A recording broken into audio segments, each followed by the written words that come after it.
नमस्कार दोस्तों, स्वागत है आपका सीपी स्मार्ट क्लासेस में। दोस्तों, आज के इस वीडियो में रोजगार से संबंधित खबरें हैं, जैसा कि हमारे चैनल के माध्यम से सुबह सुबह रोजगार समाचार दिया जाता है। तो आज सबसे पहले हम शुरू करते हैं एडेड शिक्षक भर्ती के बारे में। देखिए, कल शाम को मैंने एक वीडियो बनाया था, इससे संबंधित कई तरह की समस्याएं आ रही छात्रों को। जैसे कि एक मुख्य समस्या ये है कि विषय का विकल्प नहीं है। वहाँ पे जब वेबसाइट फॉर्म भर रहे हैं तो विषय का विकल्प नहीं मिल रहा है और विषयवार संख्या नहीं है। तो इसके बारे में मैंने कल ही क्लियर किया था आपको कि सचिव से जो है पीएनपी के सचिव से छात्र मिले थे और वहाँ से कुछ आउटपुट निकल कर आया था, उसके बारे में डिटेल्स आपको बताया था। अब देखिए, यहाँ पे अन्य जानकारी जो दी गई है कि 4 दिन में ही शनिवार शाम 6 बजे करीब 42,000 से अधिक ने पंजीकरण कराया और 13,000 से अधिक अभ्यर्थियों ने अंतिम रूप से आवेदन कर दिया है। तो यहाँ पे जब आवेदन कर दिए हैं छात्र, तो वो तो बिल्कुल कुछ सोचे ही ना, तैयारी करें। और यहाँ पे आगे जो लिखा हुआ है कि आवेदन कर रहे अभ्यर्थी वेबसाइट पर विषयों का विकल्प न मिलने से परेशान है। ज्ञात हो कि शासनादेश में कहा गया था कि अभ्यर्थियों को भाषा, सामाजिक अध्ययन, गणित व विज्ञान विषय में से एक का चयन करना है, लेकिन वेबसाइट पर विषयों का विकल्प नहीं मिल रहा है। इसकी शिकायत परीक्षा संस्था से की गई। सचिव अनिल भूषण चतुर्वेदी ने का कहना है कि ओएमआर पर अभ्यर्थी को विकल्प देना होगा। यहाँ पर आपको कोई विकल्प नहीं देना है। जब आप ओएमआर सीट भरेंगे अपना, तो आपको वहाँ पर एक विकल्प देना होगा। वो गोले को कॉला करना पड़ेगा कि आप साइंस वाले ग्रुप में हैं या सामाजिक अध्ययन वाले ग्रुप में हैं या भाषा वाले ग्रुप में हैं। और भाषा वाले ग्रुप में है तो वहाँ पर भी 3 और रहेंगे इसमें, कि आप हिंदी ले रहे हैं या इंग्लिश ले रहे हैं या फिर संस्कृत ले रहे हैं। ठीक है, वहाँ पे देना होगा। उसी के आधार पे परिणाम जारी किया जाएगा। और परिणाम वहाँ पे मतलब इसका मतलब ये नहीं कि आप अगर ये साइंस वाले ग्रुप के हैं तो आप ये वाला हिंदी नहीं भर सकते हैं आप हिंदी। और सिर्फ वही अभ्यर्थी आवेदन कर सकते हैं जो स्नातक उत्तीर्ण है। तो स्नातक पास अभ्यर्थी ही करेंगे, वो तो उसमें तो कोई दिक्कत नहीं है। वहीं विषयवार पदों का ब्यौरा नियुक्ति के समय शिक्षा निदेशालय जारी करेगा। किस विषय पर कितने पद हैं, इसके बारे में कोई जानकारी पीएनपी को अभी नहीं है। पीएनपी सचिव ने ये बताया है कि एक सामान्य भर्ती है, जैसे कि प्राइमरी में होती है, और यहाँ पर विषय वाइज पदों के बारे में कुछ भी जानकारी नहीं है। वहाँ से जो शासनादेश आएगा उसके हिसाब से किया जाएगा। क्योंकि यहाँ पे लिखा हुआ है, क्योंकि चयन के लिए अंतिम रूप से मेरिट बनेगी। लिखित परीक्षा एक तरह से आहर्ता इम्तिहान ही है। तो ये जो परीक्षा हो रही है ये एक कॉमन टेस्ट है, जिसमें आपको 60 और 65% नंबर लेकर आना है। 65% अनरिजर्व के लिए और रिजर्व कैटेगरीज के लिए 60%। कितने नंबरों में से? 150 नंबरों में से। तो जब ये नंबर आप लेके आ जाएंगे तो उसके बाद आप पास हो जाएंगे। पास होने के बाद फिर आपके गुणांक के बेस पर, जो आपका गुणांक निकलेगा एकेडमिक प्लस रिटन का, उसके बेस पे मेरिट बनाई जाएगी। तो दोस्तों ठीक है, ये कुछ चीज़ें आपको क्लियर हो गई होंगी यहाँ पे। और बाकी जो आपको कुछ डाउट्स हैं तो उसके बारे में आप कमेंट्स बॉक्स में कमेंट कर दीजिएगा, हम उसको भी क्लैरिफाई कर देंगे किसी दूसरे वीडियो के माध्यम से। डाइट प्रवक्ता का अभ्यर्थन निरस्त किया गया और एक और वेटिंग लिस्ट जारी की गई। तो यहाँ पे डाइट प्रवक्ता हिंदी के 76 पदों के लिए तदर्थ रूप से चयनित अभ्यर्थी बबली कुमारी आलोक शुक्ला की ओर से समय पर वांछित अभिलेख प्रस्तुत नहीं किया गया, इसलिए उनका अभ्यर्थन निरस्त कर दिया गया है। बबली कुमारी के स्थान पर अरुण मिश्रा को अब नौकरी मिल गई है और आलोक शुक्ला के स्थान पर अजय कुमार मौर्य को नौकरी मिल गई है। इन 2 अभ्यर्थियों का डॉक्यूमेंट वेरिफिकेशन किया जाएगा और उसके बाद इनकी ज्वाइनिंग करवाई जाएगी। एक अनारक्षित श्रेणी पद के सापेक्ष नूतन के नाम की संस्तुति की गई है। तो 3 अभ्यर्थी ये ऐसे हैं जो इस परीक्षा में पास नहीं थे, लेकिन अब इनका भी नंबर आ गया है, ये वेटिंग से क्लियर कर दिए गए हैं।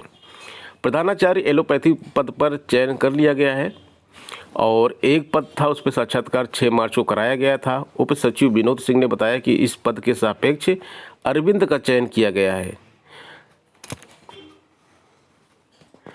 16 तारीख से काउंसलिंग शुरू हो रही है। उत्तर प्रदेश अधीनस्थ चयन सेवा आयोग की होम्योपैथिक फार्मासिस्ट भर्ती 2019 के तहत चयनित जो अभ्यर्थी हैं उन सबका अभिलेख परीक्षण कराया जाएगा। 420 पदों पर नियुक्ति के लिए लिखित परीक्षा में ये अभ्यर्थी उत्तीर्ण हुए हैं और 16 से 20 तारीख के बीच में इनका अभिलेख परीक्षण कराया जाएगा।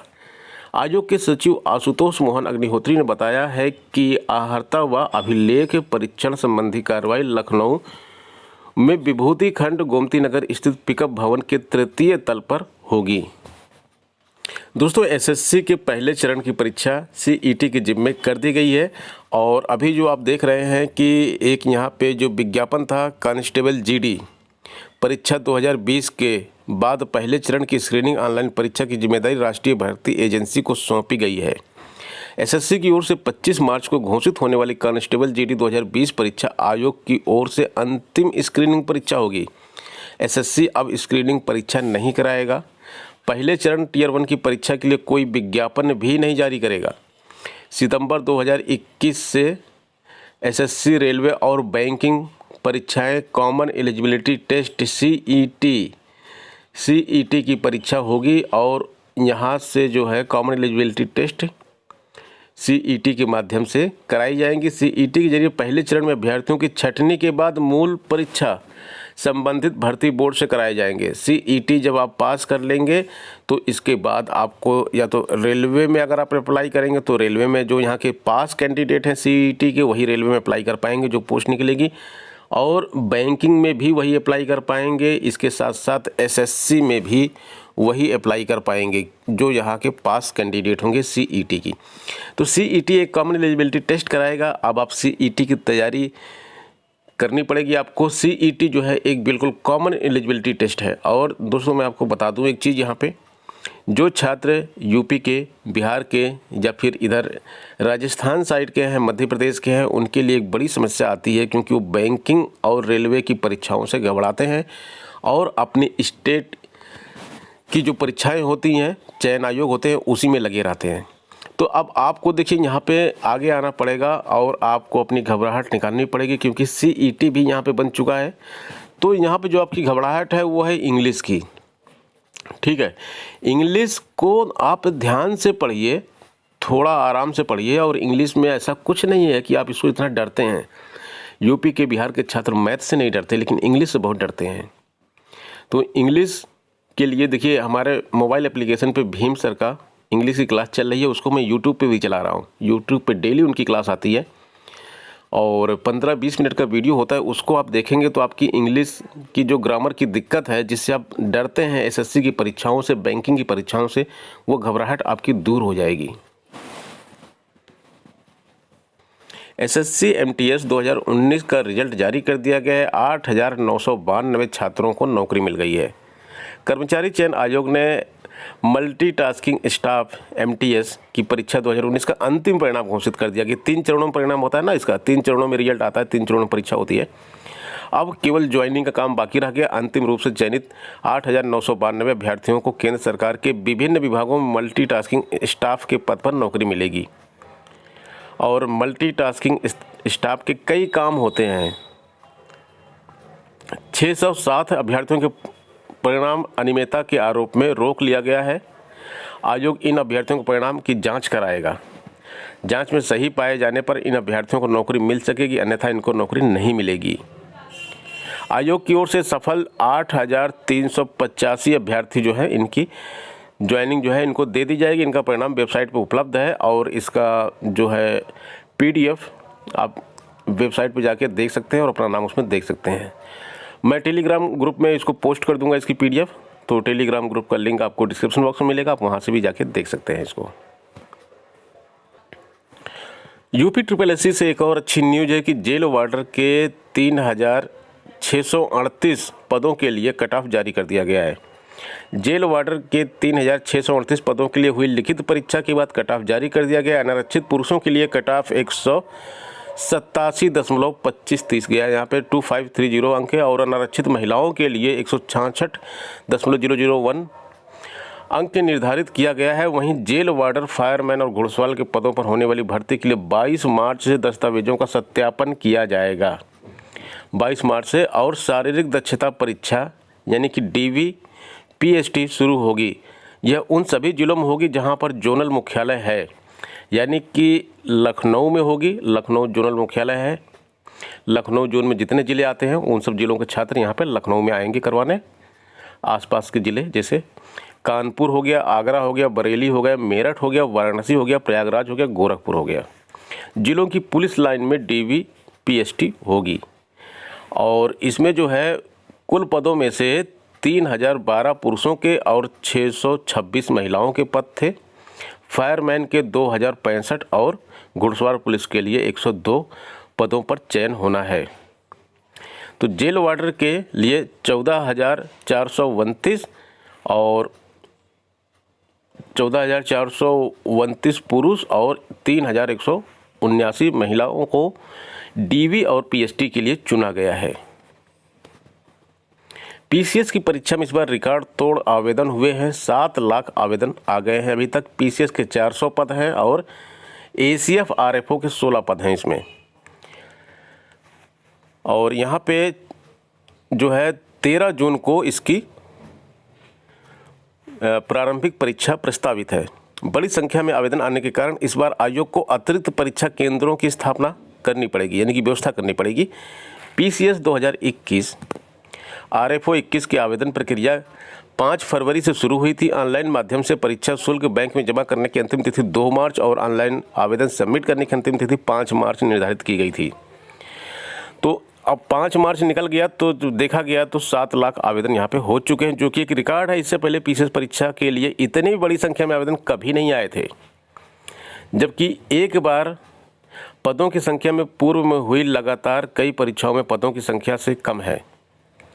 इस बार जो है पदों की संख्या जो है पूर्व में जो परीक्षाएं हुई हैं उससे पदों की संख्या काफ़ी कम है, लेकिन फिर भी आवेदन इतने ज़्यादा आए हैं। इसका कारण यह है कि दिन प्रतिदिन बेरोजगारी बढ़ती जा रही है। PCS 2016 में 633 पदों के लिए विज्ञापन जारी हुआ था। 17 में 676 पदों के लिए, 2018 में 976, 2019 में 453, 20 में 487 और अब 416 पद मात्र हैं, लेकिन आवेदन जो है 6,88,000 से अधिक अभ्यर्थियों ने आवेदन किया है यहाँ पे, यानी कि लगभग 7 लाख आप इसको मान लीजिए। और इसमें एक और मज़ेदार बात है कि इस परीक्षा में इस बार के विज्ञापन में SDM का पद ही नहीं है। SDM का पद नहीं है, उसके बाद भी इतनी ज़्यादा लोग अप्लाई किए हैं। SP के DSP के 16 पद हैं यहाँ पे, डिप्टी SP के 16 पद हैं और सर्वाधिक पद जो है वो GIC प्रधानाचार्य के हैं। हमको लगता है कि भीड़ शायद इसीलिए बढ़ी है। GIC प्रधानाचार्य के पद जो है इस बार यहाँ पे 292 दे दिए गए हैं। तो ये जो शिक्षक हैं जो GIC में 5 साल का अनुभव रखते हैं, उन शिक्षकों ने खूब ज़्यादा अप्लाई किया है। शायद इसीलिए एक ये भी कारण हो सकता है। और BDO के 30 पद हैं यहाँ पे, 30 पद यहाँ पे BDO के हैं और BDO का ही एक थोड़ा सा अच्छा पद है यहाँ पे, बाकी तो सारे पद छोटे से हैं, छोटे पद हैं। दोस्तों एक यहाँ पे बड़ी खबर है, ये जाति प्रमाण पत्र के संबंधित। जाति प्रमाण पत्र का एक विवाद जो है असिस्टेंट प्रोफेसर भर्ती में भी चल रहा था कि जो हमारे पास जाति प्रमाण पत्र पहले से है, क्या वो हमारा जाति प्रमाण पत्र इस परीक्षा में हम लगा सकते हैं कि नहीं लगा सकते हैं, या फिर उत्तर प्रदेश का जो फॉर्मेट है उसके ऊपर हम प्रमाण पत्र हमको बनवाना पड़ेगा। तो यहाँ पर बता दिया गया है कि उपलब्ध है जाति प्रमाण पत्र मान्य होंगे, लेकिन इंटरव्यू में उन्हें उत्तर प्रदेश उच्चतर शिक्षा सेवा आयोग की ओर से दिए गए नए प्रारूप के आधार पर प्रमाण पत्र बनवाकर प्रस्तुत करने होंगे।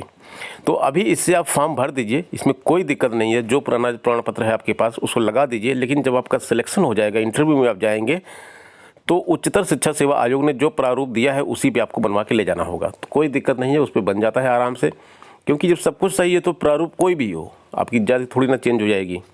आप निश्चिंत होकर फॉर्म भरिए और तैयारी कीजिए जिससे आपका चयन हो सके। तो दोस्तों ये थी आज की प्रमुख खबरें। मिलते हैं नेक्स्ट वीडियो में नई अपडेट के साथ। धन्यवाद।